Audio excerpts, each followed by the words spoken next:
All right, today we'll be doing an oil change. I usually do my oil changes every 4,000 miles. So here we do it. What's it called? Yeah, so we're doing full synthetic. A lot of people ask me what they should use. It's a 2.0 obviously, but this is the oil I use right here. Every time I use the mobile one, 0W20 full synthetic, and same thing for this. If you guys go to Walmart, it's cheap obviously. It's like 28 bucks, and then probably filters like 10 or 11 bucks. But for the 2.0, it's M1 110A. That's the filter.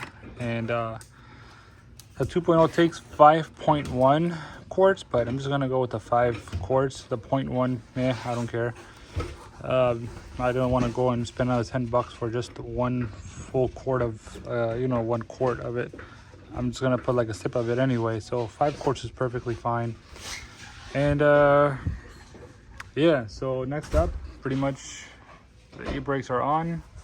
Since the car is lowered, we went under the wood, and that's jacked up.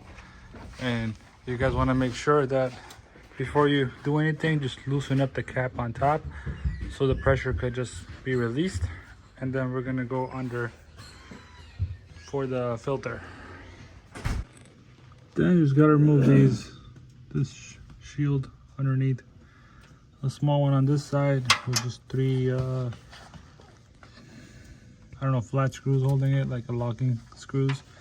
And on this side as well, just remove this.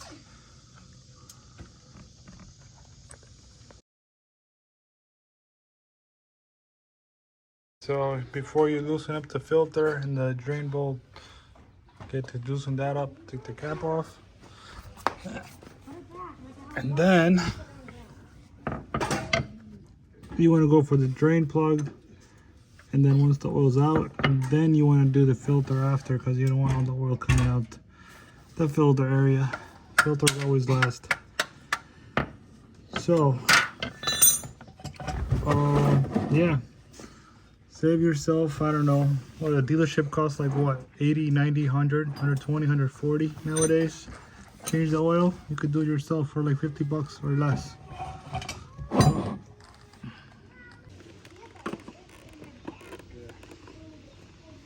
Look at this thing. Yo. I can't even ride this thing.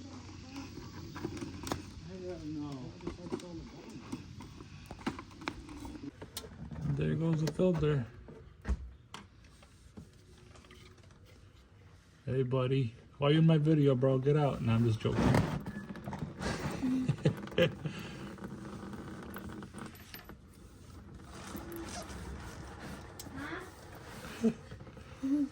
Dude, that's nasty. Alright, so before you put the new one in, you wanna just put this O-ring. Yep. Put a little oil on your finger and wipe around it. Put a little bit of oil on the O-ring, which is on the filter on top. This way you don't break the seal, and do hand tight.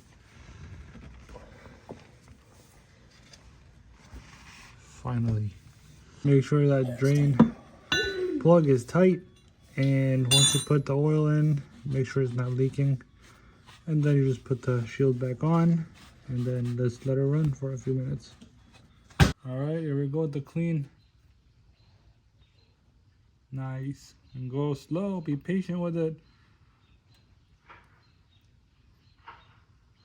All right, oil's finally changed. That's about it. Put the cap back on and close the hood and let it stay on for like a minute or two.